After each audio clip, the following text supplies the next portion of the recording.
Hello and welcome to Diary of an Unschooler, the space where we explore the world of deschooling, unschooling, and natural learning. I'm your host, Leah McDermott, and I'm here to guide you through the fascinating journey of alternative education and meaningful learning experiences with your children.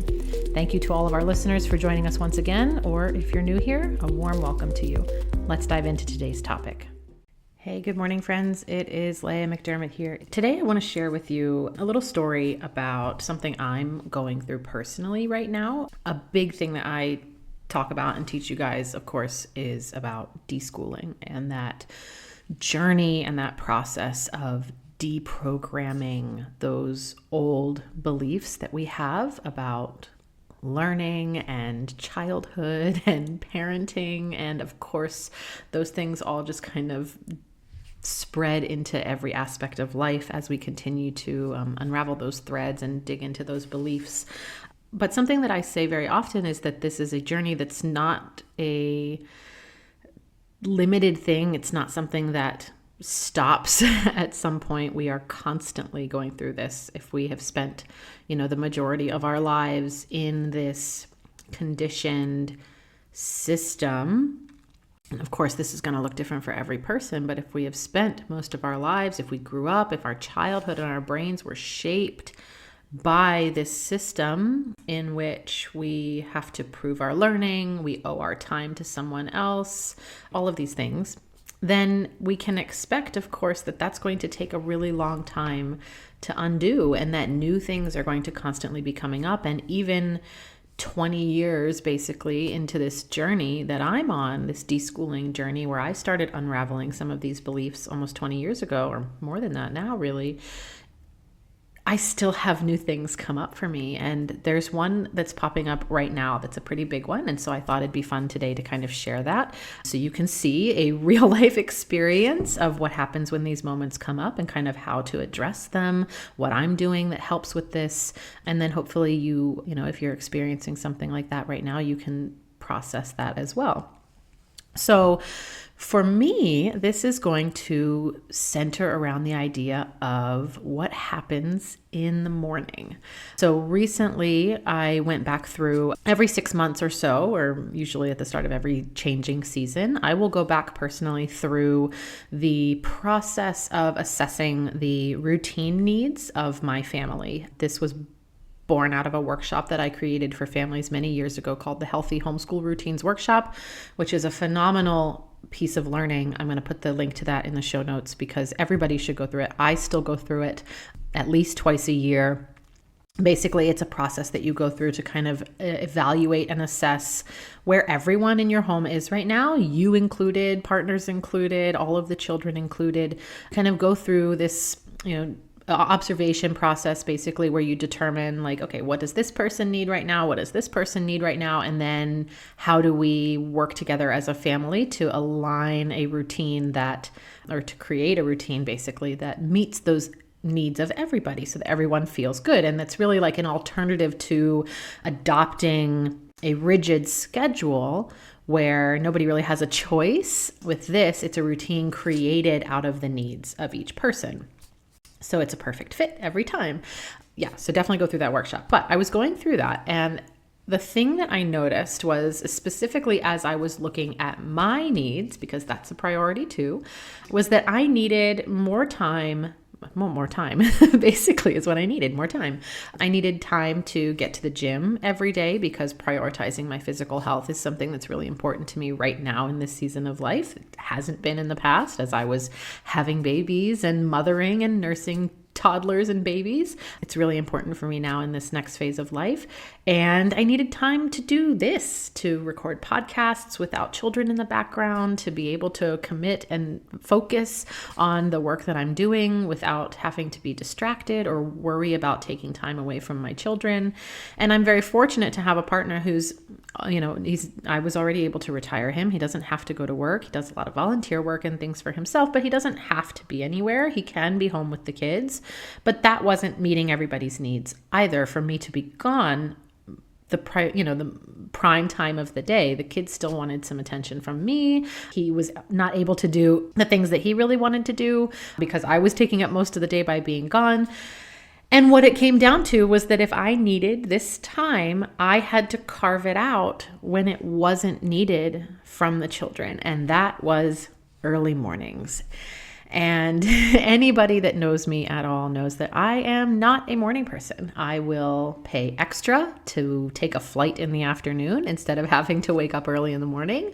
I do not schedule things in the morning. I don't schedule podcast interviews, meetings, doctor's appointments, nothing. I never schedule anything before like 11 o'clock because I just don't enjoy waking up early in the morning. But something had to give, and so I decided I can choose to be a morning person now. That's something I can commit to. I promise there's a connection to the deschooling here. So I started setting my alarm for 7 a.m. and I figured that's easy, right? That's only like an hour and a half, 2 hours before I would normally wake up, but it gives me all that extra time before everyone in the house is really needing my attention, right? My kids are very independent in the morning, even my toddler. They don't need my attention at all until like lunchtime. And every day when that alarm clock would go off, I would feel just this intense pressure and discomfort and anger and anxiety, just all of these emotions. Even though I was waking up to do something good for myself, I would hear that sound and just all of the icky feelings would hit me. And I decided like, okay, something is happening here, right? And this is what I teach parents every day. When that fear comes up, when those icky feelings come up, there's something attached to that. So figure out what that is. And so I really started sitting with this and asking myself, like, why am I feeling like anxiety and anger and like just gross feelings? I'm waking up, I feel good, I'm accomplishing something, I like being at the gym, I like being in my office, I'm getting so much more work done, the kids are happier, everybody's happier, and yet I just feel gross in those first moments of the day. And so I started going back to like, okay, what are my first memories of early mornings and alarm clocks and what's attached to this? And now I think you can probably guess where I'm going. Those alarm clock triggers started in childhood with having to wake up to go to school and spend my time doing something for someone else that I didn't want to do, that didn't feel good to me. And yet it was forced. I had to do that. I had no power as a child. My alarm went off. And I had to get up and go to school. And if I didn't do it, an adult would come in the room and make me get out of bed, which felt worse. And even when I transitioned to being homeschooled, my mother kept a very rigid schedule. They wanted that to be, it was very school-like. So we still would wake up early in the mornings. And then I got a job, and my job required me to wake up early in the mornings. And then I went to college, and college required me to wake up early in the mornings. So the first 20 plus years of my life were connected to the sound of an alarm clock that was forcing me to get out of a comfort zone and do something that I generally didn't want to do.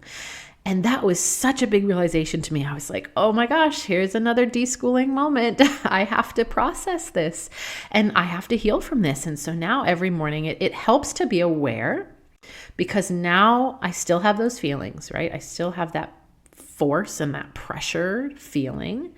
But now when I hear it, I can process it a little bit better every day. I can tell myself things like, this is for you. No one is forcing you. This is for your family. You're allowed to feel these feelings. You're allowed to feel good about this. This can be a good thing, right? I have to like pep talk myself a little bit, and it's going to take some time because it's a deep wound now. And so I have to kind of reclaim the sound of an alarm clock as something that's okay for me to hear and not be triggered by it. So I hope that's helpful. I just wanted to share that this is still a very real thing. You're not alone on this deschooling journey.